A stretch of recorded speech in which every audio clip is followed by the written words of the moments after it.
Hi అండి, welcome back to my channel ఈ తరం కోడలు. ఇది ఆదివారం రోజు వ్లాగ్ అండి. ఆదివారం అంటే స్కూల్స్కి ఆఫీసులకి సెలవే. మరి ఆ రోజు మన ఇంట్లో పని ఎంత లేట్గా స్టార్ట్ అవుతుందో అందరికీ తెలిసిందే.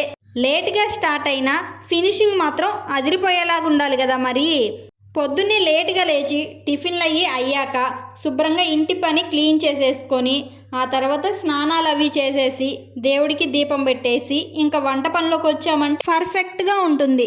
ఇంకా ఈ పని చేయాలి ఆ పని చేయాలని టెన్షన్ లేకుండా ప్రశాంతంగా వంట చేసేసుకోవచ్చు. ఏమంటారు మరి?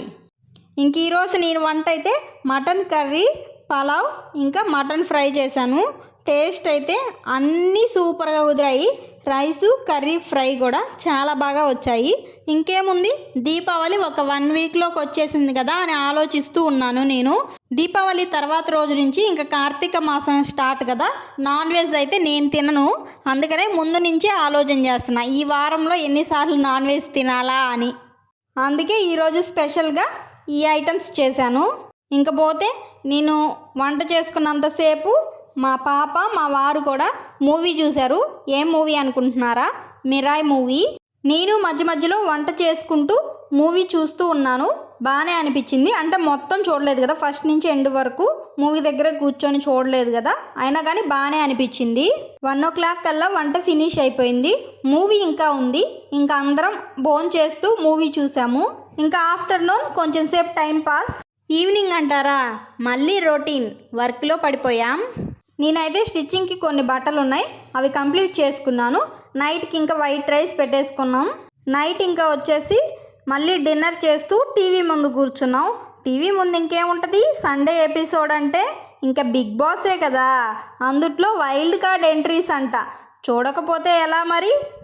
ఇంకా టీవీ దగ్గర కూర్చొని బిగ్ బాస్ చూస్తున్నాము. అంటే కొంచెం లేట్గానే స్టార్ట్ చేసాము. 7 ఏమో బిగ్ బాస్ స్టార్ట్ అయింది కదా. మేము పనంతా అయిన తర్వాత డిన్నర్ టైంకి భోంచేసేటప్పుడు కూర్చొని చూసాము. వైల్డ్ కార్డ్స్లో మామూలుగా రాలేదుగా ఒక్కొక్క కంటెస్టెంట్. ఇక ఈ రోజు నుంచి చూడాలి ఎలా ఉంటుందో ఆట మరి. ఇంకా ఎలిమినేషన్ విషయానికి వచ్చేసరికి ఫ్లోరా సైని గారు ఎలిమినేట్ అయిపోయారు. శ్రీజ గారు కూడా ఎలిమినేట్ అయ్యారు. శ్రీజ ఎలిమినేట్ అవ్వడం ఎవరికి నచ్చలేదు. ఇప్పుడు సోషల్ మీడియాలో ఇదే కదా ట్రెండింగ్లో ఉంది, శ్రీజ ఎలిమినేషన్ అన్ఫెయిర్ అని. చూద్దాం మరి, శ్రీజ నెక్స్ట్ వీక్లో కానీ ఆ తర్వాత వీక్లో కానీ మళ్ళీ హౌస్లోకి తీసుకువస్తారేమో. తీసుకువస్తే బాగుండు అనిపిస్తుంది. రేపటి నుంచి ఆట ఇంకా ఇంట్రెస్టింగ్గా ఉండబోతుందని అనిపిస్తుంది. వెయిట్ అండ్ వాచ్, చూద్దాం అందరం కలిసి. ఇకపోతే డే అంతా ఎంత హ్యాపీగా గడిచినా మనం ఏ పని చేస్తున్నా కూడా నాకైతే ఒకే ఆలోచన. మనం ఏ విషయాన్ని గురించి ఎక్కువగా ఆలోచిస్తూ ఉంటామో దాని గురించే టెన్షన్ పడతా ఉంటామని కూడా చెప్పచ్చు. ఎక్కువగా దేని గురించి ఆలోచిస్తున్నానంటే ఇంకేం లేదండి, ఛానల్ గురించే. ఛానల్ స్టార్ట్ చేసి ఈ నెల 19కి 1 year కావస్తుంది. అరే ఏంట్రా ఇది, మనం ఇంకెప్పటికీ సక్సెస్ అవుతామని అయితే మనసులో లేకపోలేదు. అయినా కానీ నాకు నేనే మోటివేట్ చేసుకొని ఇంకా బాగా వీడియోస్ తీయాలి, వ్యూస్ ఎక్కువ రావాలి, సబ్స్క్రైబర్స్ ఎక్కువ రావాలి, వాచ్ అవర్స్ ఎక్కువ రావాలంటే ఎలాంటి వీడియోలు చేయాలి అని కొంచెం ఎక్కువగానే ఆలోచిస్తున్నట్టున్నా. మరి అది మీ చేతిలోనే ఉంది.